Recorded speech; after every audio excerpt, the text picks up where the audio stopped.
I would say my itineraries would appeal more towards women Okay. because there is an element of depth and all of this is coming from a Very very emotional. emotional Yeah. place. Yeah. I think the idea itself of taking people and helping them experience something that is so different from what Yeah, they're used to yeah.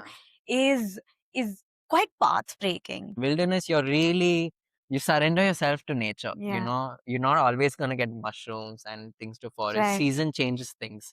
And we have to respect those boundaries. Me being in Bangalore, having the soul connection with Some somebody from like a remote corner of the country. yeah. And it's just beautiful how it turned out. And I'm just very lucky and like just feeling blessed about it. Hello, everyone, and welcome back to the Sum of Everything podcast, where we discuss a little bit of a lot of topics. I'm your host, Aishwarya, and today we're joined by a really special guest. Welcome, Shreyas. Hi. Shreyas is one of the purest souls I have had the fortune to come across, and he has a very, very interesting story. And when I heard what he does for a living, almost, I knew that second that I needed to have him on this podcast because it is one of the most intriguing and unique things I've ever heard. So, Shreyas, do you want to tell us a little bit about what you do and why you're here? First of all, I'm like really flattered because that's the kindest thing I think anyone's ever said to me. But like you said, it is kind of unconventional what Mhm. I'm doing. And it is like something that I'm almost living off of Mm. because it's one of the many things that I do, but a huge part of my, I think, now identity and just my mind, Mhm. you know, is occupied with this, Mhm. the work that I do. It's basically what I call myself now is a travel curator. I know Mhm. the words being thrown around a lot, but uh, I keep going to this region in Arunachal Pradesh Mm. called Dibang Valley, Mhm. where I feel like I found a sense of belonging there with the community there and Mhm. just understanding the way of life there and, uh, how interconnected everything is. So Mm. I've basically built on that. Mm. Um, I've kind of, uh, started running these small experiential, slow tours or Yeah. journeys, as we call them, Yeah. to take like-minded groups to understand uh, how it is to live there and also just to experience what that place and the community has to offer Mhm. and what you can also kind of learn from them. And that's what I do now. A lot of words.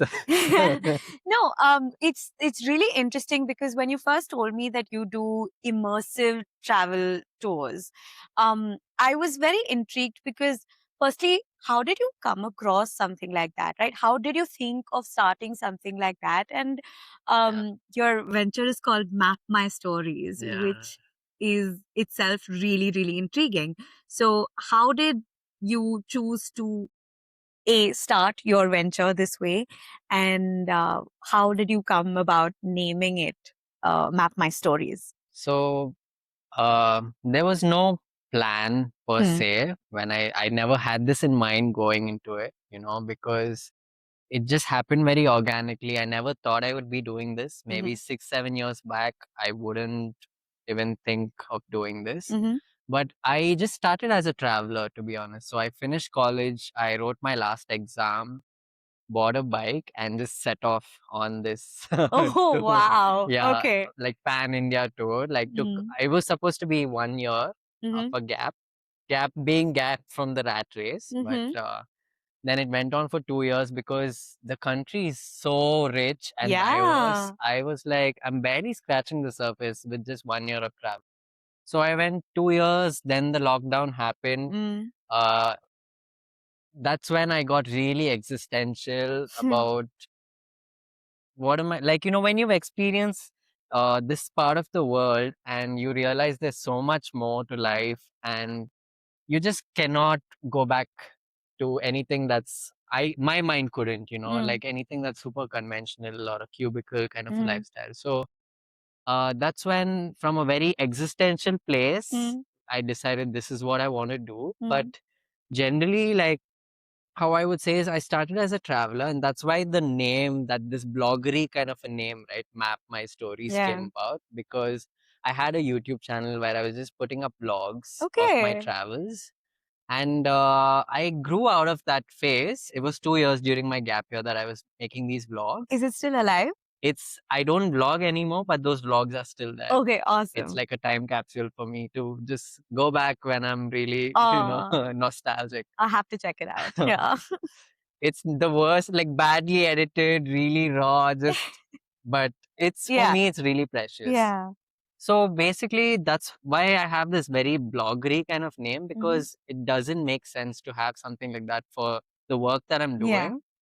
Then as a traveler also, you go through phases. When I Mm. started, I was really in that very FOMO, or tick all boxes kind of route. Yeah. Cover this place, cover that place. And then I really grew out of that, Mhm. because at some point I'm like, okay, it's all starting to feel the same. Where's the growth? I feel like I'm Mm. plateauing in terms of the experience that I'm getting. Right. So that's when I kind of consciously decided to slow down, Uh-huh. and just, it's okay if you're missing out those places Mhm. that you wanted to go to. Just spend time here, longer here. You don't know, you never know what you're gonna experience here. And I know.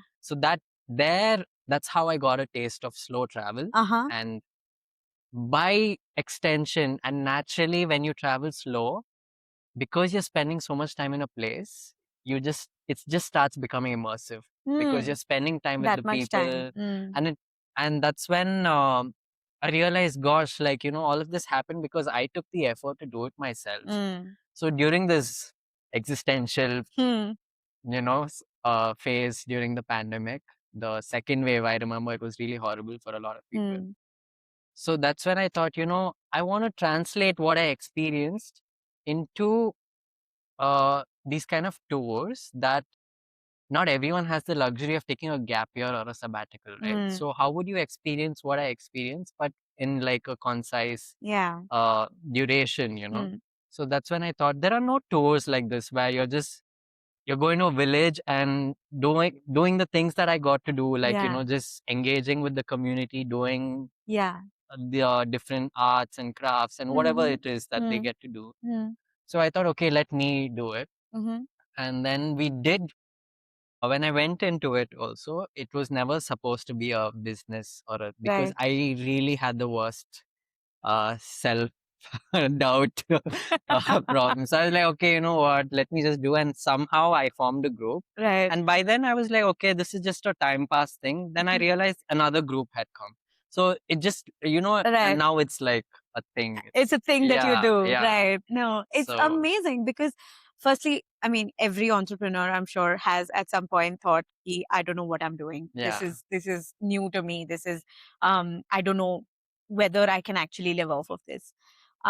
But that apart, I think the idea itself of taking people and helping them experience something that is so different from what yeah, they're used to yeah, is is quite path breaking because you can have staycations anywhere, right? yeah, You could spend a month in a city and I don't think you'd have the same kind of depth of yeah, experience yeah. and growth that you could have with 1 week in some of the places that you go in. Exactly. And I think a lot of that has to be credited to the community, Yes. because you can still be in nature, you can still be in like a villa in the mountains Hmm. somewhere Hmm. for as long as you want, Hmm. and you may not experience what uh, you get to experience in a humble homestay, for Hmm. instance, just being with the local family, or Hmm. just going and doing these social things with the Yeah. villagers.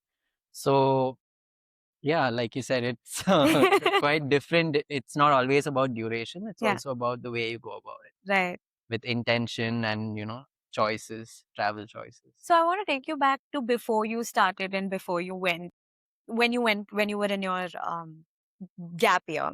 What is it, looking back, what is it that you think you were looking for then that you didn't know that you were going to find and then decided that this is what has, I don't know, grown my soul?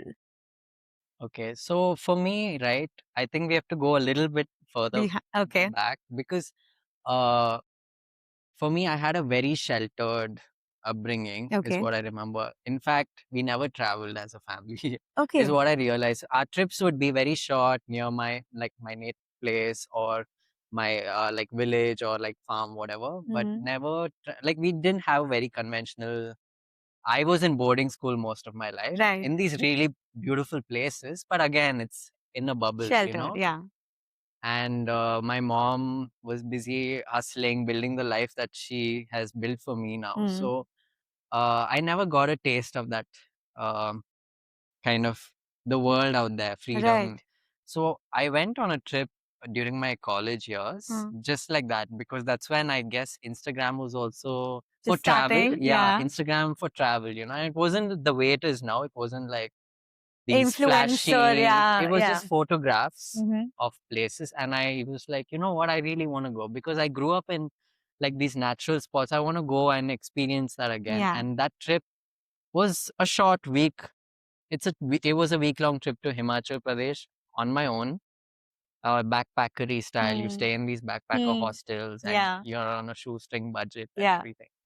And what I got to experience, I felt like the whole world was right in front of me because there were so many multicultural exchanges that were going on, and we would go on hikes, we would go to the river, and it was just like, you know, for some reason, I felt like I returned to my childhood, Oh, wow. you know, because I remember when in boarding school also, we had like these hills nearby and Mm. just a lot of greenery around, and I felt so there was just this sense of happiness Mm-hmm. and euphoria that I felt that I to be honest, I was chasing that when I Right. went on the Got gap it. year. Yeah. There was no bigger purpose.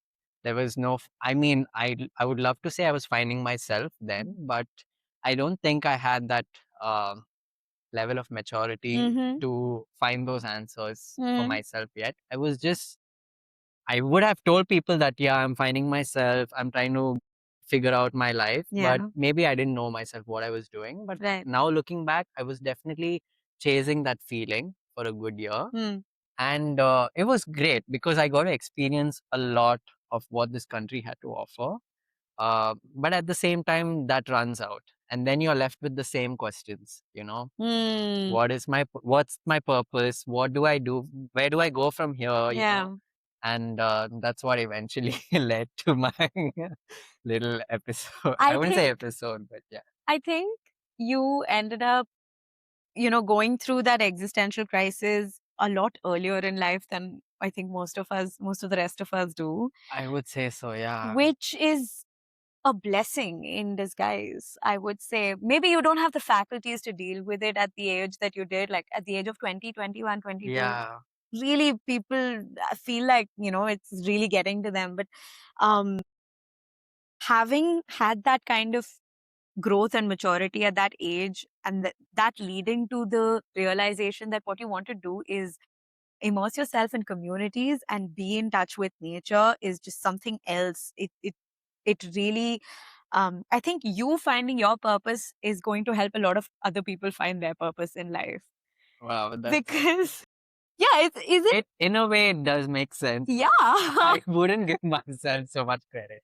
See, you don't have to give yourself that kind of credit, but what you need to understand is, um, based on the testimonials that I read Oh, of you read yours. those? Of course, I read those testimonials. I think one person said that her soul grew, and one person said it was the greatest experience of her life. Those little, like, I think it is a testament to what you're doing for them, that Yeah. they have these kind of experiences, and only when you have those kind of profound experiences are you going to be able to open your mind and Yeah, grow. even now when people share, they do share, in Yeah. text sometimes after the trip, they share these messages with me about how it's changed their life. And Yeah. I still struggle to fully like um, fathom it, but Mm-hmm. I realized this is how I felt when I experienced it for the first time. So then I understand, it's so true because that's Mm. exactly what I experienced. Even Mm. there's a reason I'm doing this and not any like a million other things I could be doing, right? Yeah. Because this changed my life for me, what I Mm. experienced, Mm. and there's a reason I keep coming back to it because Mm-hmm. I want that in my life. Mm. So I understand, like, it does make sense how you travel, right? It can really transform you in a way. Yeah, that's It has, fabulous. yeah. So tell me this. Explain to me how a boy from Karnataka gets called to Sikkim and Arunachal Pradesh, and how there's some kind of like a what soul connection Okay, so Sikkim and Arunachal weren't the places that I visited first. first during my gap year. Yeah. Sikkim was, but before that, I had done some trips, like I told you, during college, right, to Yeah. Himachal. So when I went to Himachal and Kashmir and a bunch of places, Mm. Ladakh and all during my call, I got a taste of, I got the skills and that confidence to be Mm. able to travel on my own. Mm. And immediately after my exam, right, like I said, I was just like, let me do something different. That's Mm. all, let me not go back to the western side of the Mm. Himalayas. Let me go to the east. Yes. And this route that I took on my bike, the eastern coastal route, that made sense just geographically for me. And that's Mhm. how I ended up in Sikkim. Right. And I spent a good 2 months there that year. Wow. Yeah, that's a whole other story. But basically, I don't think there was it was really random, I would say, that how I ended up in these places Mm-hmm. because the region I'm really focused on now and where I spend most of the time of my year, Dibang district, Mm-hmm. it was towards the end of my gap years Okay. travels, Mm-hmm. and it happened by accident Okay. because I booked a tour with a conventional run of the mill travel company Right. to a neighboring district called Okay. Dong in Arunachal, Uh, Anjar district. And I just had like a week in hand before the tour started. uh-huh. And I was like, where can I go and still make it, you know, Yeah. to that tour? So the next district was the Dibang district. And that's how I just went there. And I ended up Wow. loving that more than the tour that I booked. And then we just, yeah. So Wow. You're telling me that you found your purpose in life by accident. I would say so. Like, you never know at that time, right? But it's just that you see something like there's some like feeling here, Mm-hmm. there's some like real feeling, realness to it Mm-hmm. that's beyond, like, it's not superficial. Obviously, these are beautiful places, but I keep telling this to folks, even my guests. I've seen more beautiful places also than the places I work in. Yeah. But there is just something that connects with your soul. For me, it's really the community Yeah. and the way of life. So you just want to keep unpacking more and more Mm. and more, and get to like, it's just a long journey. Yeah. Even with Sikkim, where I run this one program, that was an accident. I'll tell you how. Mm. Because I was on my bike and there was this lake that I wanted to go to. It's a popular lake, Gurdongmar Lake. Yeah. I know Yeah, Gurdongmar. Yeah. yeah, Yeah. beautiful, Great. gorgeous Yeah. lake. And what happened was I just the village that I stayed in, it's a pit stop Yeah. on the drive to the lake. And next day I woke up and I saw this holy mountain to the Sikkim. It's called Mm. Kanchenjunga. Yeah. And I was just feeling lazy to like drive. I've been riding Yeah. continuously, So I decided, let me stay here longer for a day and then I'll go because I had the time. And then it ended up being a week. And that's Wow. where I just fell in love with the community again over Yeah. there. And then kept coming back. And now I Yeah. have a program there. Like, that village is not a place that tourists would go, Wow. so that's how it is basically. Wow. So That's I do so think cool. about it, like, I'm like, when I keep telling my Sikkimese friends and Arunachal friends also, like, I just feel like I don't know, like, how did this happen? Have How are we friends like this? I yeah. would never have imagined me being in Bangalore having the soul connection with Some somebody from like a remote corner of the country, yeah. so to speak. And it's just beautiful how it turned out. And I'm just very lucky and like just feeling blessed about it. That's so profound though. Yeah. So on your tours, right, I see that you are very selective about the people that you take, right? Even if you apply to be a part of your tour, you can get rejected. I have two questions. Um, what do you look for in an application or a person when you select them, and what are you looking for when you're rejecting them? Okay. This is so there's no like formula or Mm. anything like that. There's a little bit of intuition when I Yeah. read through. So on my applications, yeah, there's a bunch of factors that help me just get a profile of the Mm. traveler, Mm. like age, gender, and all of that. Mm. But that's not usually what I go for when selecting per se, but it just helps to have a profile. Mm. But the main thing is I have them write like an SOP of sorts, Oh. like statement of purpose. Like, what is it that you're looking for in this journey, Mm. Because uh, I only take 4 travelers Yeah. in my groups, Yeah. because we're going to such intimate spaces, people's actual homes, Homes. not even homestays, that are made for, like, Yeah. we're in homes. And it's very important that I have people be responsible and Yeah. mindful about how they interact with the community. Yeah. One, Yeah. so that I look for some signs of like a responsible, like Mm. maybe I like there's an intention at least to Got be it. responsible, and I also just look for something that's not very generic. I just want to see pretty places, take photos, none of that. Mm. There's a genuine urge to understand the community and the Mm. way of life there, and that is something I look for when I'm selecting, because uh, it helps because we're such small groups, Mm. and it's a lot of the group maintaining a group dynamic where people can get along. Mm. You may be from different backgrounds, have Mm. different interests, but you still have that similarities when it comes to your travel outlook and Mm. what you seek from an experience like this. And Right. so I go for those kind of nitty Very gritties. nice. There's no like hard and fast rule because a lot of it is intuitive also Ah. when I Good stuff. Really, really, it's so interesting. Would I make the cut? of course. Knowing you, I think you would. Great. I'm so glad. I looked at the tours that are upcoming. I think you have one every month in the coming year, Yeah, from right? September. Yeah. Right. Do you have a specific time of the year that you go? Autumn is the best time of the year, Mm. weather-wise, because Eastern Himalayas are wetter, than Yeah. the west. Yeah. So almost round the year it's raining there. Yes. And autumn is that one sweet spot where it's not raining, but Okay. it's not like freezing and cold and Yeah. dry also like that. Yeah.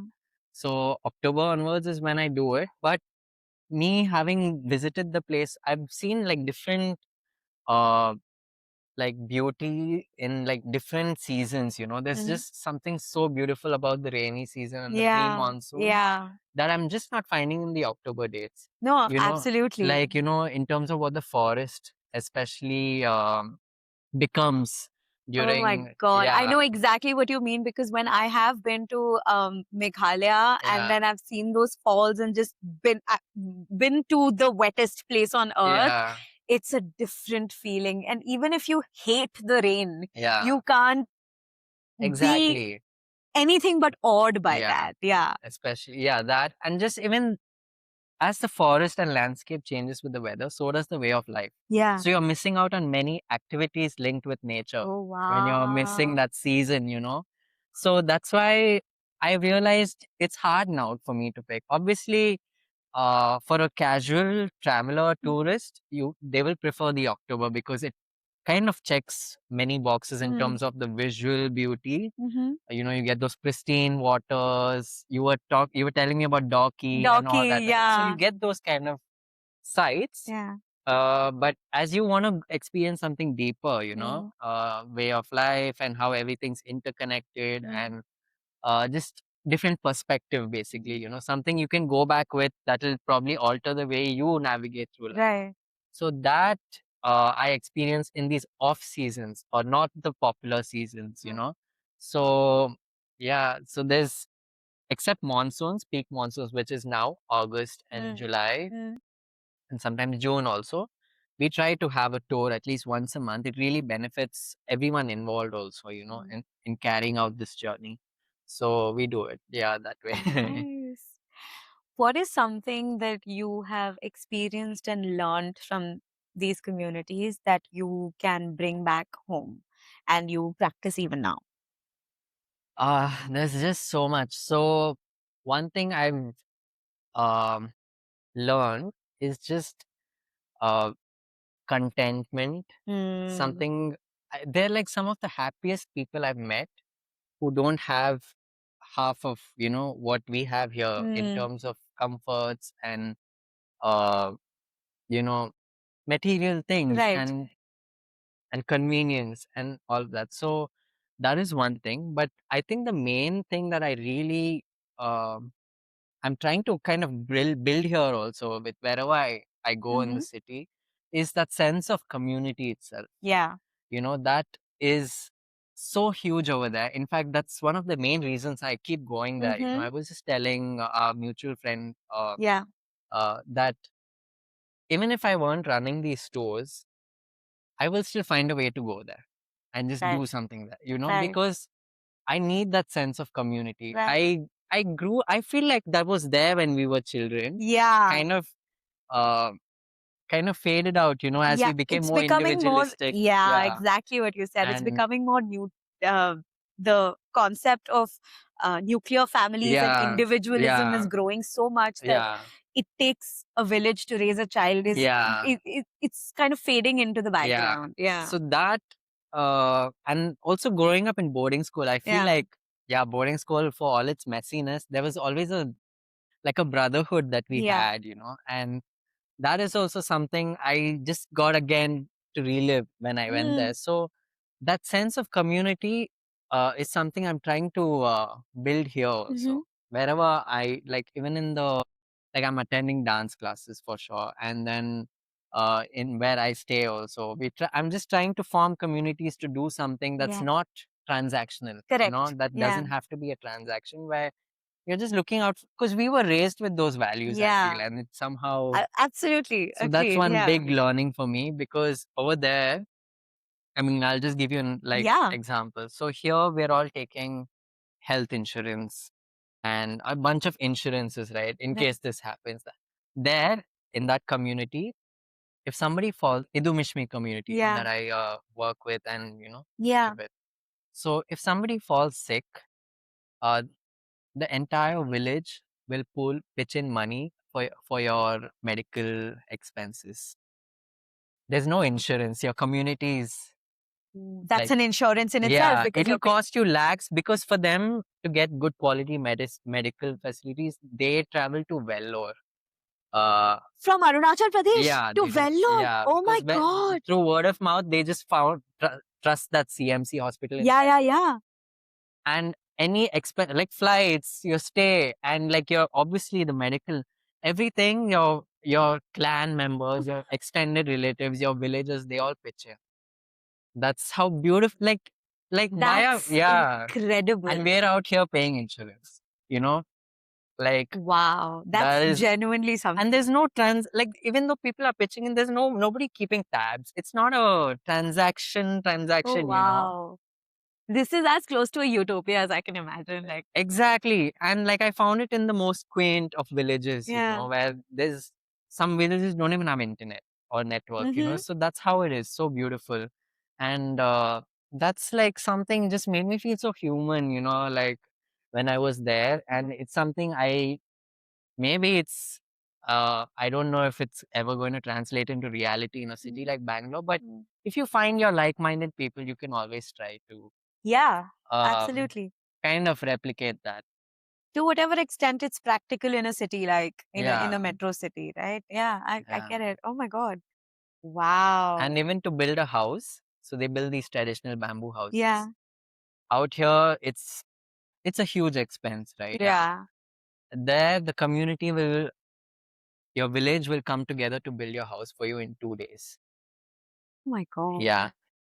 Oh my God, that's amazing. I don't know. For me, it's like the most, like it makes me cry No, when I I can get think you. about I it. know exactly what you mean because I'm having goosebumps and chills as well. Yeah. Like it's so unheard of Yeah. in the kind of cities that we live in. So Yeah. wow. Just So sorry, this was a long answer, but I just got really lost in the why of it, because in the end, it is community. yeah. That's all. Wow, that's just fabulous.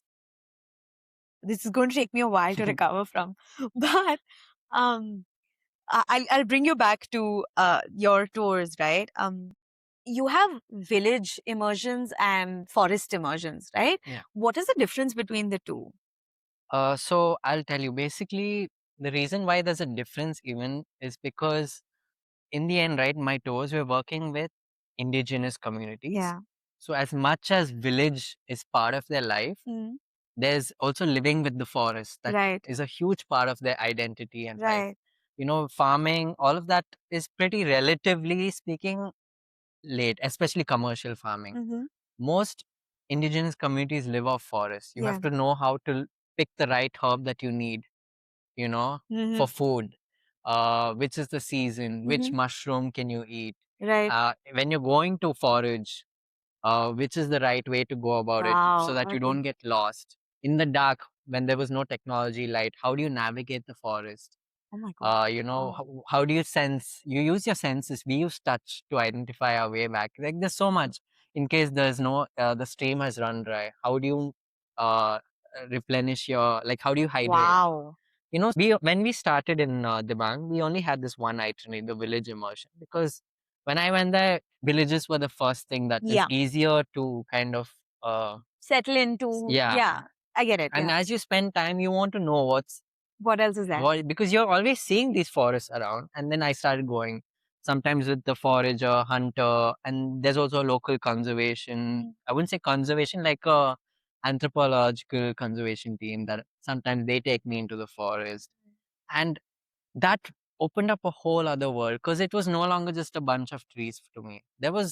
It's a whole spiritual world, I would say, Mm. and where you're seeing such an interconnectedness between not only the forest beings, but Mm. also uh, the people as Mm-hmm. being part of it. Mm-hmm. So, how do you navigate? They're doing all these very confident things, like doing it so confidently, and without any gadgets, Yeah. without any navigation Yeah. tools and all of that, and just picking herbs. For me, those four leaves look the same, and from that he will identify which one is edible, and they Wow. all look the same. And mushroom also. There's one mushroom that I was going to pluck, and he said, don't pluck that because just on top of that is a poisonous mushroom. And from the rain, the toxins may Uh, have dropped into this mushroom. So he says, pluck that one. Like, very practical, but also so rooted in tradition, oh my God. So I realized this one village tour is not going to offer the same depth that I had. Yeah. Again, it's something that I'm just drawing out of my personal Mhm. experience. So I realized this needs to be a whole other itinerary, the way you Wow. navigate and live with the forest. So I came up with this wilderness That's insane. immersion. Do you have as many wilderness immersions as you have village immersions, or Oh no, we just have so village immersion is something we're doing a lot. Like mm. that happens more regularly Mm-hmm. because practically also it's possible. Wilderness, you surrender yourself to nature. Yeah. You're not always gonna get mushrooms and things to forest. Right. Season changes things. And we have to respect those boundaries. I feel like don't think we can do too much of it because I think it can become very extractive also. Right. Right. So but we do have different wilderness immersion programs, one in the high elevation with a particular clan, Okay. one more in the lower elevation Mm. with a different clan.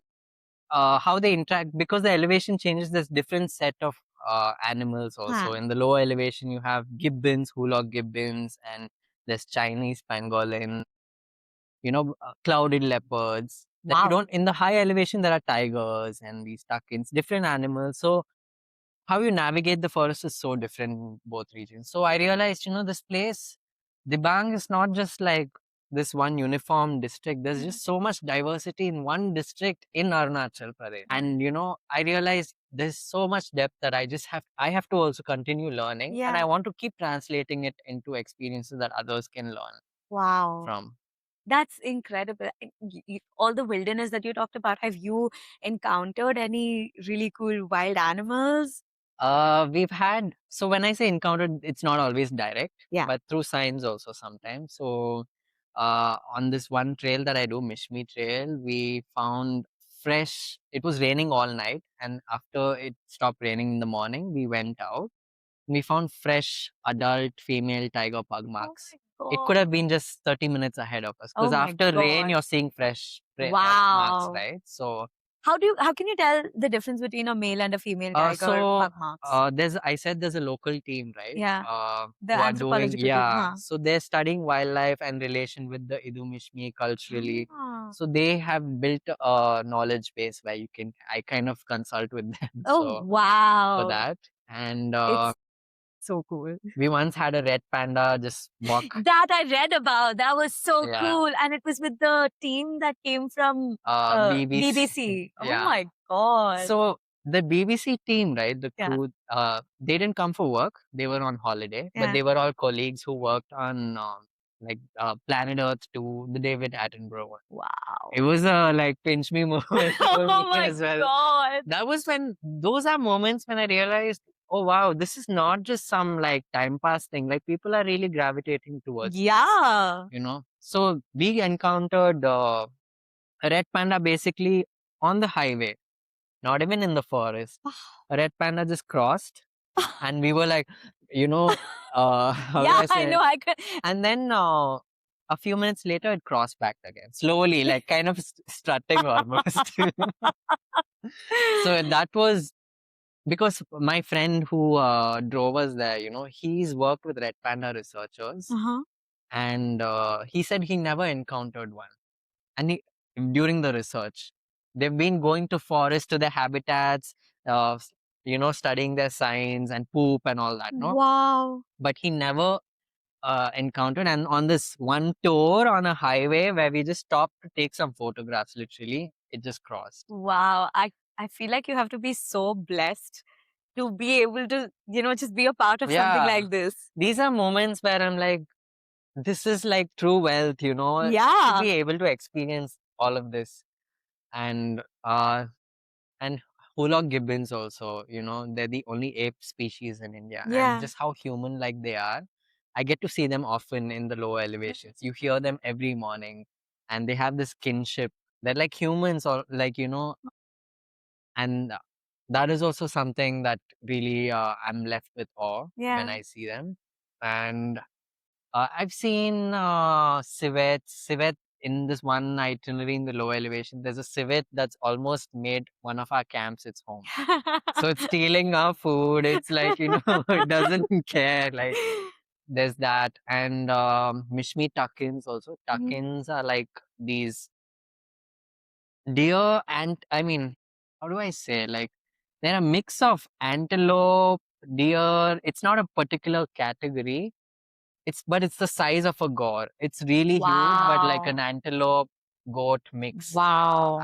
You'll have to Google it to really understand what it Yeah. looks like. So they're endemic to Dibang. It's named after the Idu Mishmis, Mishmitakin. Oh, So I found them. I've seen them on treks when I that's go, and giant flying squirrel.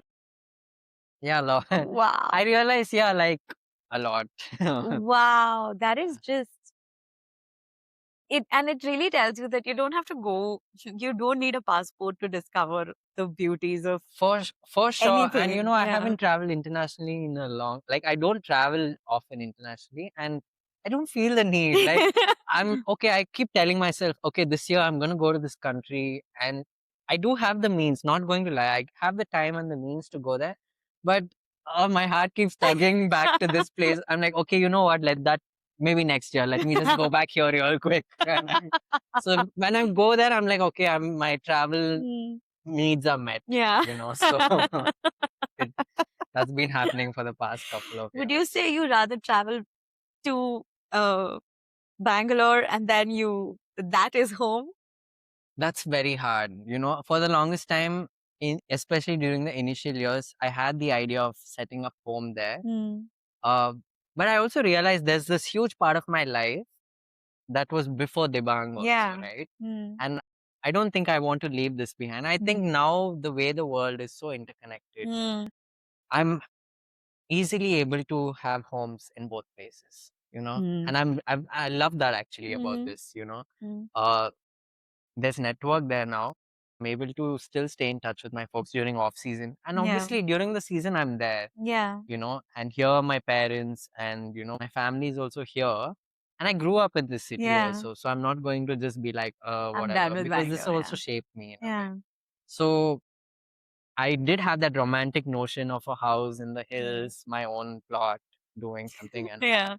but I now I'm kind of growing out of that also. I'm loving both for what they are, and I'm also able to marry both in different ways. I've had folks from there come home here. They've stayed here at my home, and I'm seeing if I can take my folks there. It's too a bit It's a rugged little, for them, yeah, but yeah. it's beautiful. Yeah. So that made me realize how you know, interconnected it is. I don't think it's too far for me now, Dibang Valley. It's really not far from Bangalore. That's amazing. It's very interesting that you said that. And so I want to take you back to something that you just said, that you had this romantic notion of house in the hills and stuff.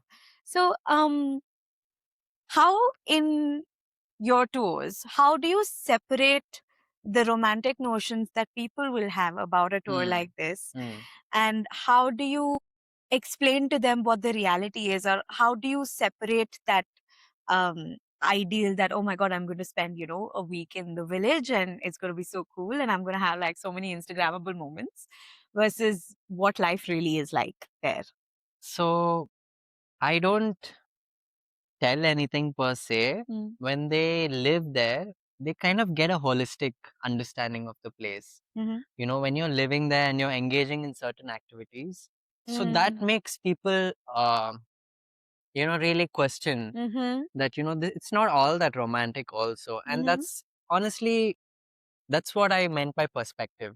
Sometimes you just realize, obviously these are beautiful places and there's this different kind of harmony there, but you also realize how lucky you are as a person, that because Yeah. the life is really hard there. Every monsoon, you just don't know what to expect. Yeah. The road cuts off, and in fact, in Sikkim, there was in 2023 there was a flood that took away the bridge that connects a whole valley of villages. Wow. So your grocery ration, we call it, that was how it was transported through zip line. Yeah. Wow. That So is wow. so those kind of incidents, moments make you they kind of pop that bubble, that romantic bubble that you have. Really nice. Very well said. There's when I was going through your website, I saw in the FAQs about safety for women, and you said it is very safe for women. In fact, 90% of your guests are generally women. Yeah. Is that by application, or is that just the intuition working with how? So I would say most of the applications I get are from women. I barely get male travelers. Uh, I would even say 95% are women. Wow. Barely get male travelers on my tours. I still don't know why. I guess I don't know. Do you think it has something to do with women just being more understanding of nature and wanting to be closer to nature? I mean, we do call nature mother, but I mean, I would say my itineraries would appeal more towards women Okay. because there is an element of depth and there is an emotional. All of this is coming from a Very very emotional yeah. place, Yeah, So like yeah. even when I talk about my itineraries, right? Like for the longest time, I hated calling them tours because it made it sound so like a package, like a What would product. you I rather call call it a it? journey Oh, because journey. Oh, there's yeah. no Fair enough. emotional depth Yeah, to yeah. it, Fair enough. and it's all. So I think that could be a reason, and also just that it's a group thing, right? So I think women would feel more comfortable traveling in groups, Yeah. especially when they know there's a like-mindedness Yeah. among the group. Yeah. So it could be that, and with it obviously comes the sensitization and need to ensure that women feel safe, and that obviously we take care. We are mindful about that, and we take the necessary steps. But I would say culturally itself, the people are so warm and so respectable, and you don't have to worry about things that would happen in Yeah. other parts of India. Yeah. Yeah. I know. I understand what you're saying. Oh, wow. And that just gives so much more confidence when you want to pick something like this. Because whether we like it or not, how we choose the place that we're going to spend 1 week, when it is travel time that we get, that is very precious when you live a corporate life. It's really something to be able to completely switch off and not take your laptop along and not take your phone Yeah. along and not be completely Yeah. disconnected. And it's a very precious thing. Yeah. And then to be concerned about whether I'm going to be safe is Yeah. a It's gonna ruin your whole yeah. experience, to even have that thought in your head. So I've tried my best. What I do is, especially now, the village immersion is Hmm. led by my local friend cum Yeah. sister.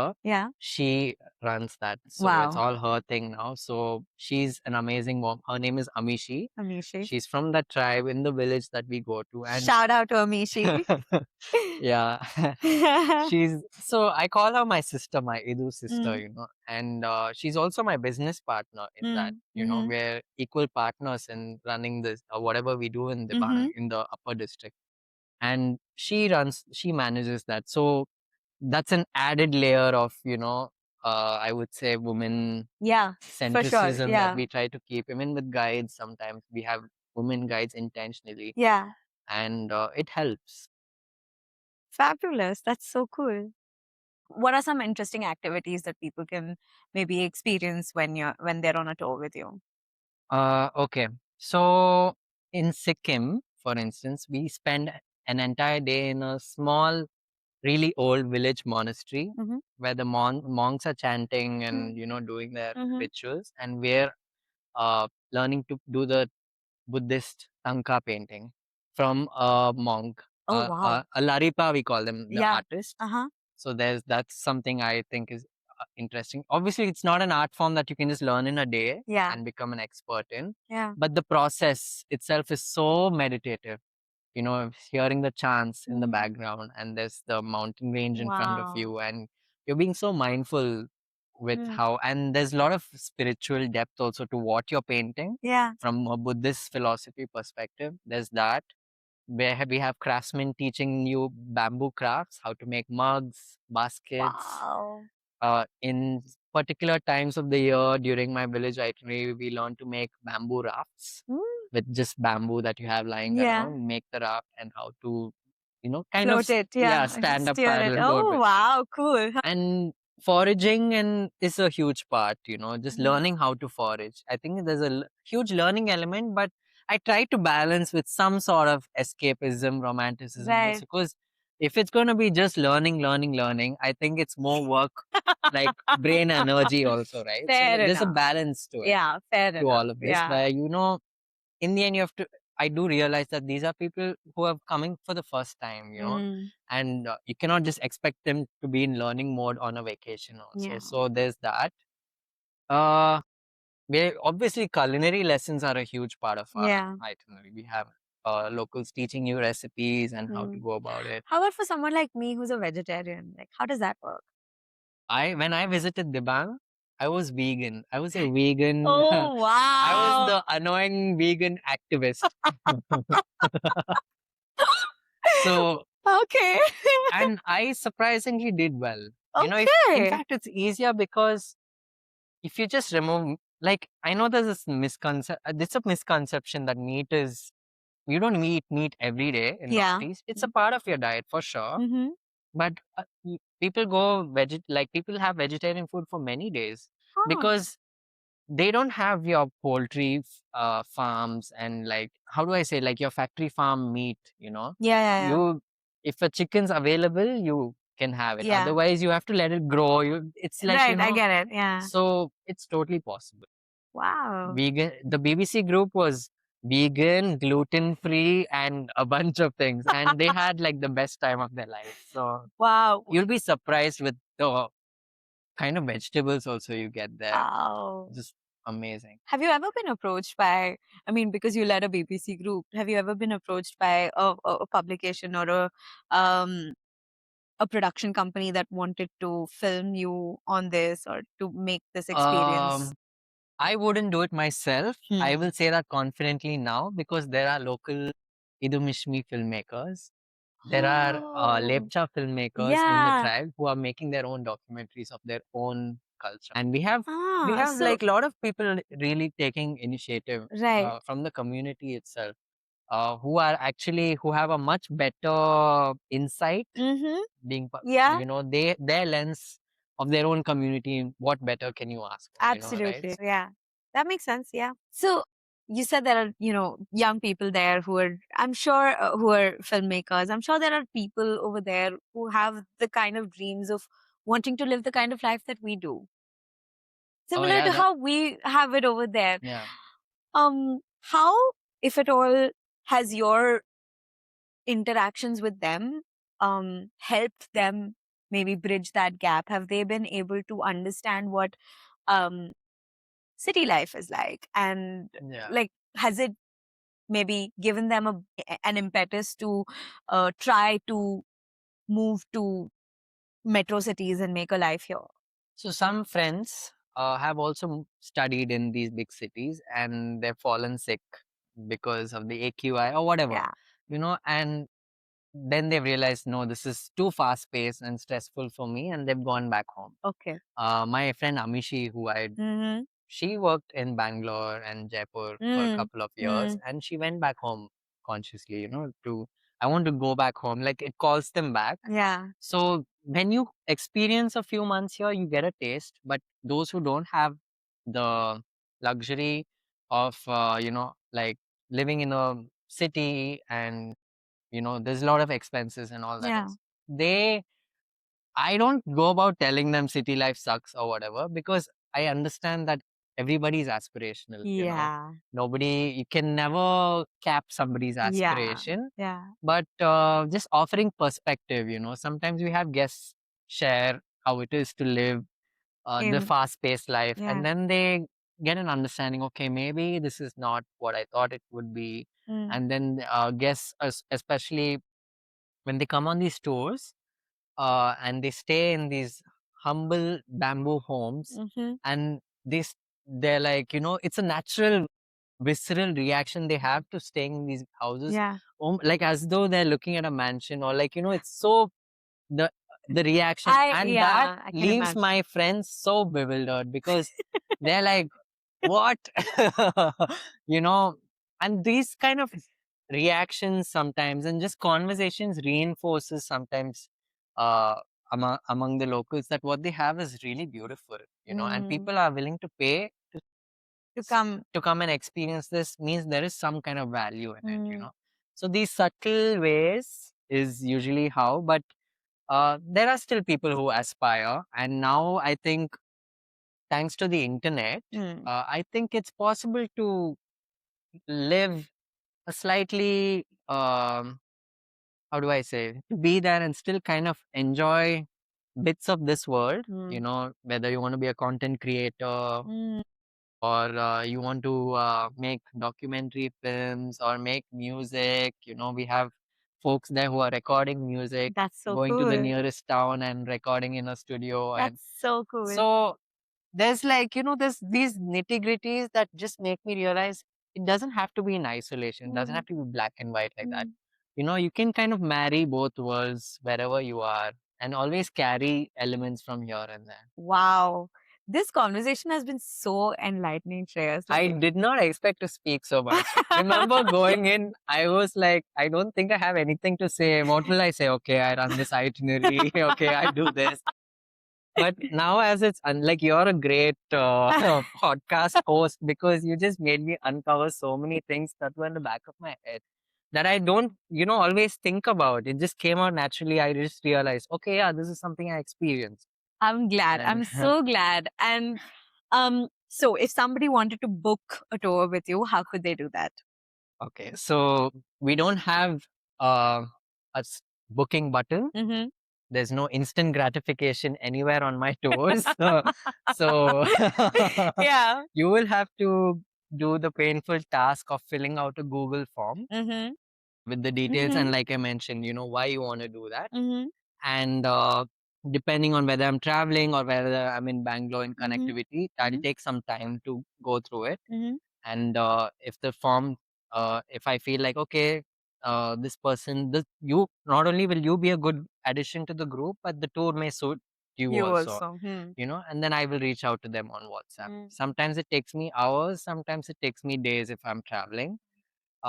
Sometimes I don't. So this is my red flag problematic side. So You don't get back to them? yeah, so I mentioned basically that if it's not qualified, that I will not get back to you. Do you put people in the immersions? Do you say, okay, this person seems like they would suit this particular immersion, or do they get to choose? So they get to choose. Okay. And sometimes during the process of me getting back to them, I will kind of nudge a person to do this. You might like this one more. I give them the option. Just based off what you shared, you know, I feel like this itinerary will speak more to you. Uh, so sometimes I do that. Sometimes I'll think of a group, you know, I'll be like, okay, the applications in this group, they sound so similar to yours. I think it may be the same itinerary, but a different date.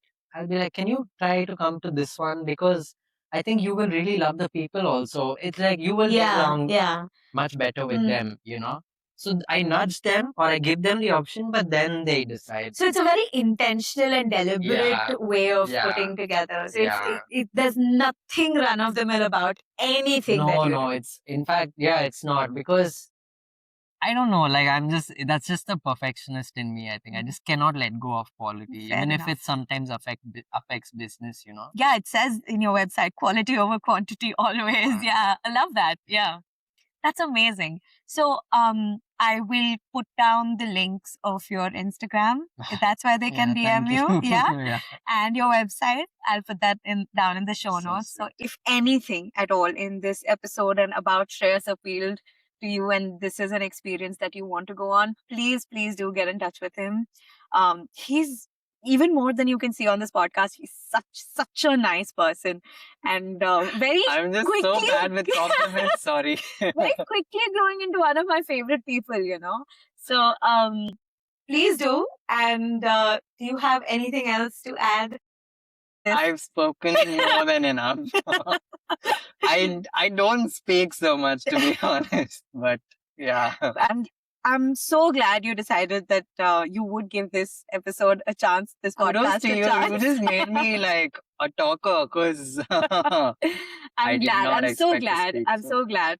But this is where we will say bye to this episode. Thank you, and I hope you all liked today's episode. Please do reach out to Shreyas. He's amazing, and I will see you guys in the next one. Bye-bye. Bye.